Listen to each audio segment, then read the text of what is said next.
que vamos a platicar sobre su nuevo documental. Te convertiste, de hecho, en un documentalista comprometido. Hoy tenemos un gran personaje. Marta Anaya, la entrevista. ¿Qué tal? Bienvenidos a la entrevista. Hoy vamos a platicar con Rafael Cardona, un gran escritor y periodista de pies a cabeza, o de cabeza a pies, como prefieran, pero es espléndido, maneja prácticamente todos los géneros, desde la crónica, análisis, reportaje, noticias. Bueno, lo habrán leído en prensa escrita, escuchado en radio y televisión, pues ¿quién no ha oído hablar de su podcast? ¿Qué tal, Rafael Cardona? ¿Cómo estás? Muy bien, Marta, mucho gusto en saludarte y muy agradecido por tu invitación a esta entrevista. Oye, pues ahora sí que el motivo que acabas de publicar, que se titula Fuego de mis entrañas. Y déjame empezar un poco por ahí. ¿Por qué este título para tus vivencias? Mira, el fuego ha sido algo, digamos, siempre presente en mi vida. Desde que yo nací, desde que yo era niño, a los muy pocos años de mi vida, tuve un accidente con el fuego. Y después sentí que mi vida había tenido un compromiso con el otro fuego que era mi vocación, que estuvo escondida muchos años y que cuando brotó así como un fuego impetuoso interno que me motivó, que me dio energía, que me dio una forma de sentir mi profesión, casi con el enamoramiento de una pasión que no ha pasado y que ya lleva más de 52 años y que la sigo viendo con la emoción primeriza, ¿no? Me sigue gustando lo que estoy haciendo y sigo creyendo que es como un fuego interior, un combustible, algo que me alimenta y que me hace sentir muy bien. Y eso me robé la frase del título de las palabras de Nabokov en Lolita, que le dice a una mujer de la cual se enamora patológicamente porque es una niña, una ninfeta, y le dice a Lolita que es la luz de sus ojos y el fuego de sus entrañas, o sea, la pasión desbordada, ¿no? Y por eso le puse así. Y también para que creyeran que soy muy culto y que me sé de memoria a Nabokov, ¿no? También para eso. Oye, ese símil con el fuego que haces entre el fuego y el periodismo, pues no deja de llamarme la atención porque también el fuego devora. El periodismo a ti te ha devorado. No me ha devorado, me ha dado los mejores momentos de mi vida, me los ha dado el periodismo. Me refiero a mi vida, la que se hace de adentro para afuera y para los demás, ¿no? Que eso es el periodismo. El periodismo, tú lo sabes, es es una labor de egoístas que se comparten. El periodista supuestamente, Paradoja. sí, es una paradoja, pero supuestamente el periodista es un servidor, le da un servicio de información a gente que no conoce. Pero en el fondo, ir y obtener la información y disfrutar las vivencias que hay en torno de la realidad y ser el primero que las adquiere para después transmitirlas, lo convierte en un egoísta compartido. Pero uno siempre se guarda un cachito para sí mismo. Lo No que por, quiero.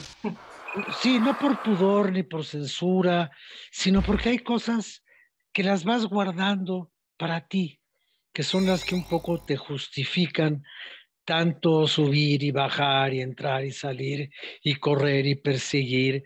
Y tú vas haciendo tu propio acervo, tu propio tu propio alimento, vas haciendo el itacate ahí que te vas guardando y algún día pues sacas ese itacate del congelador de tu memoria y escribes un libro de estos, ¿no? Pero Claro. también con otra finalidad. Oye, precisamente, fíjate que entre las páginas de tu libro me llamó mucho la atención el valor que le das a los olores y a las miradas. ¿Por qué no nos cuentas algo de esas miradas que a ti te atravesaron? Bueno, mira, lo que pasa es que cuando tú conoces, supongo que las miradas a las que te refieres deben ser las miradas femeninas que yo pongo en el libro. Una masculina, la de aborto también. O sea, creo que hiciste énfasis en la de la reina Isabel. La reina, bueno, la reina porque es muy difícil convertir o aceptar que estás frente a la conversión de algo que has visto solamente en fotografías toda tu vida, como la reina de Inglaterra o como Elizabeth Taylor o como el propio aborto. Y de pronto cuando los tienes enfrente, la única manera de iniciar el conocimiento o asumir que estás empezando a conocer a alguien es su mirada. La mirada dice mucho.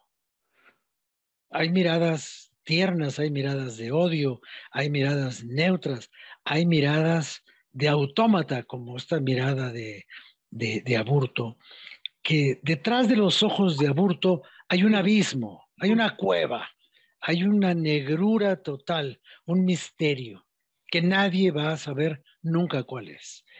Detrás de la mirada de la reina de Inglaterra hay un imperio. Ese azul imperial de sus ojos era algo impresionante. Y detrás de la mirada de Liz Taylor, con sus ojos indescriptibles, entre el violeta y el azul y unos tonos muy extraños, solamente había belleza. Entonces, es una forma rápida de percibir un poco a un ser en su totalidad. Por ahí empiezas, ¿no? Por Claro. eso me llama la atención. A mí me gustó muchísimo, déjame decirte, esos distintos enfoques. ¿Y los olores por qué, Rafael? Bueno, porque mira, yo creo que el periodismo hay que hacerlo con los 5 sentidos. Ajá. Creo que Kapuscinski tiene por ahí un ensayo que habla de los sentidos del periodista, ¿no? Pero yo creo, por ejemplo, hablando de Kapuscinski, yo abro un libro de Kapuscinski y huele a café. ¿Por qué huele a café? Porque el día que yo conocí a Kapuscinski, le puse una trampa en una cafetería. Es una historia un poco complicada. Pero bueno, pero el olfato, el olor, es algo muy impresionante porque es lo que te jala a la memoria o lo que te permite la asociación de cosas, ¿no? En el libro hay una frase sobre Luxemburgo que dice, la ciudad huele a pastel. Esa frase ni siquiera es mía. Esa frase se la robé a Manuel Mejido. Pero Gran eso te describe perfectamente. Cualquiera que lea eso puede entender que se trata de una ciudad tranquila, armoniosa, limpia, blanca, que huele a pastel, que es como un cuento de hadas, ¿no? Como un cuento a secas. Pero otros olores te llevan a la desgracia. Cuando caminas por una ciudad en llamas o en brasas, como me ocurrió a mí en el terremoto de Managua, estás empezando a oler el carbón de los incendios, pero también estás empezando a oler la rápida descomposición de los cadáveres. Entonces, no tienes por qué renunciar. O sea, no se puede hacer periodismo solamente con los ojos y los oídos. Hay que hacerlo con todo lo demás. Jacobo Zabludovsky fue alguien muy importante. Importantísimo fue también José Pajes Yergo. Pajés, que fue el que siempre me levantaba del Viejo piso. pajés. Sí. El viejo Pajés, el viejo Pajés. Él me levantaba del piso cada vez que yo me caía y me caía con frecuencia. Y me ayudaba y me pagaba y me publicaba mis artículos, que era maravilloso. Tener 22, 23 años y publicar en la catedral de la Era, pues prensa dicen de que era. opinión era una maravilla. Cardona, hay un momento en tu libro que dices que la crisis de Excelsior fue producto del choque de vanidades y no de la censura. ¿Por qué escribes esto? ¿Qué quieres decir? Mira, lo que yo quiero decir es que hay una explicación, hay toda una historia de martirologio elaborada por quienes salimos de Excelsior, de que esto fue un golpe a la libertad de expresión. Y yo creo que no fue eso. En los primeros años del gobierno de Echeverría, el mejor aliado que tenía el gobierno era Excelsior. Excelsior jugaba un papel de anticipación informativa de cosas que después el presidente daría a conocer.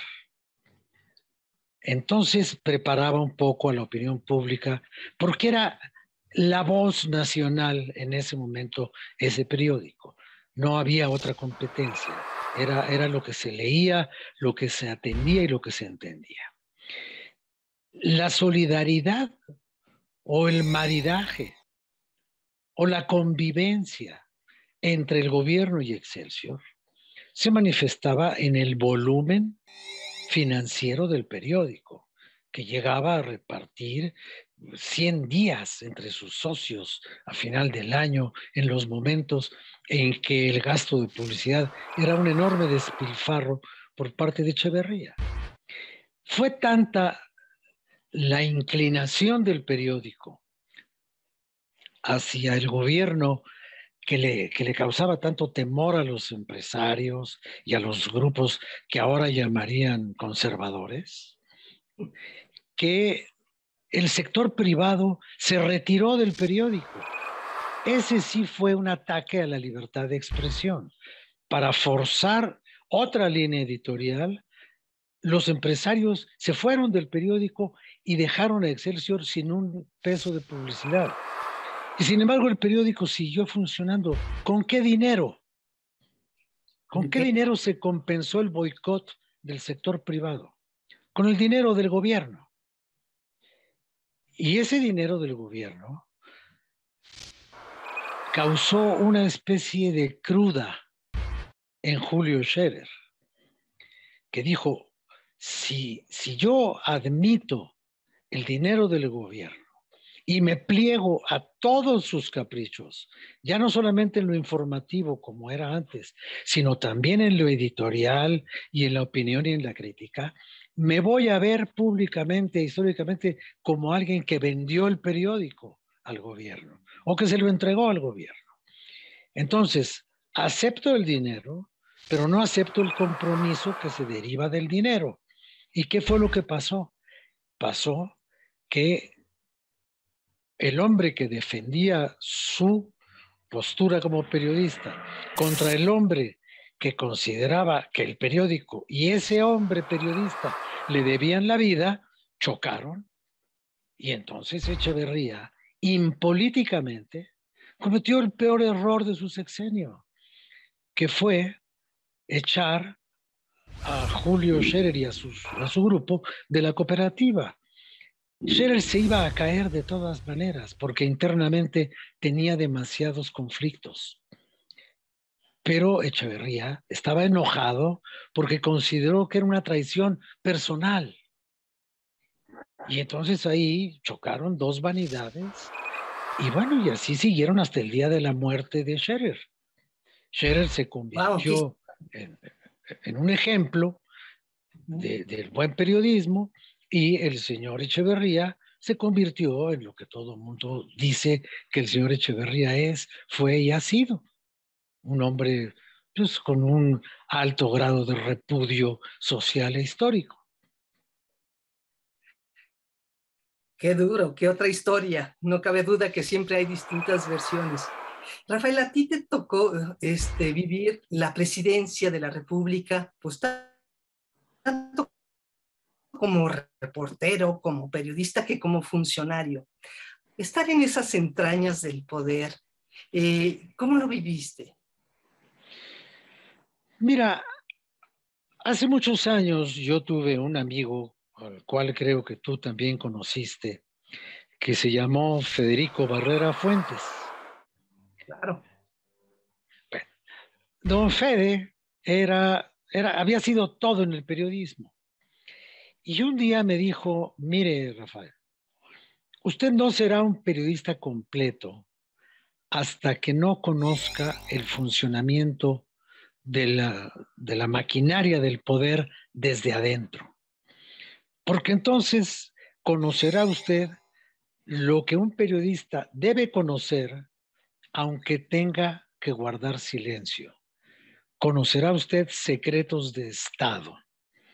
Y cuando uno está cerca de un jefe de Estado, entonces puede comprender la realidad de una manera que no la comprendería si no ha pasado por esa pavorosa, terrible, fascinante y embriagadora experiencia. No hay ninguna otra cosa en el mundo que se parezca a la maquinaria del poder. Y cuando uno la ve y sale de allí, otros se han quedado ahí y han hecho carrera política para seguir en ese engranaje. Yo no me quise quedar. Confieso que iba yo enfilado a una diputación, pero finalmente no insistí, no lo busqué demasiado. Y después tuve un nombramiento como agregado cultural en una embajada y tampoco lo terminé por aceptar. Muchos años después estuve a un paso de quedarme con la dirección del canal del Congreso y también me hice a un lado. Pero bueno, esas son otras cosas. Yo me salí de ahí y a partir de eso puedo ver mi profesión ya de los dos lados, el revés y el derecho de la profesión. ¿Y por qué escogí quedarme de este lado? Porque es el lado que me hace más feliz, porque es el lado que me da más libertad, porque dentro de la maquinaria no tienes ninguna libertad. Cualquier libertad que te tomes dentro del aparato del poder se llama traición. Y acá no. Acá yo puedo hacer y decir y tal y cual.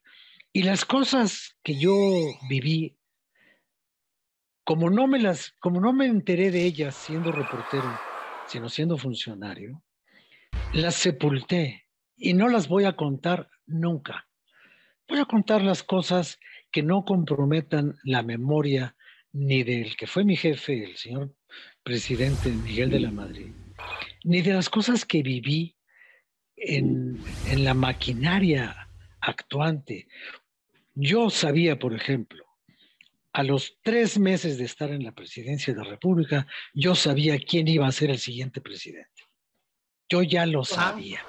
Así, 6 años antes. Y no era por intuición. No, era por interpretación de los hechos que yo veía ahí adentro. Cosas que pues, no se pueden ahora platicar. O a lo mejor ya un día de estos. Ya pasaron 25 años, ya pasó lo que tenía que pasar.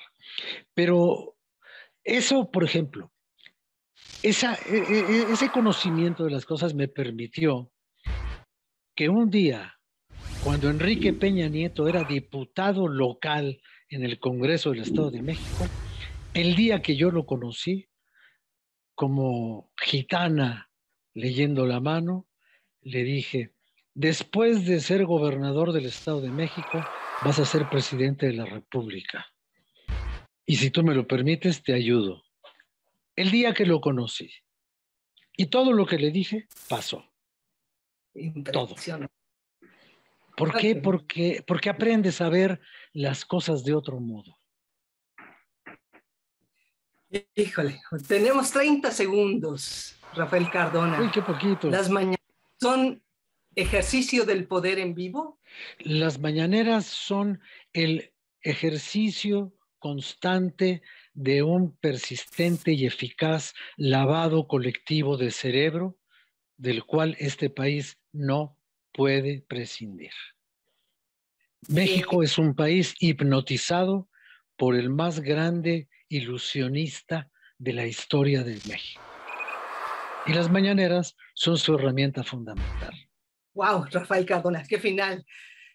Señor periodista, qué gusto platicar contigo. Colega, querida colega, muchas gracias. Gracias por tu invitación. Al contrario, linda entrevista, ¿eh? Gracias. Y vamos a platicar sobre su nuevo documental. Te convertiste, de hecho, en un documentalista comprometido. Hoy tenemos un gran personaje. Marta Anaya, la entrevista.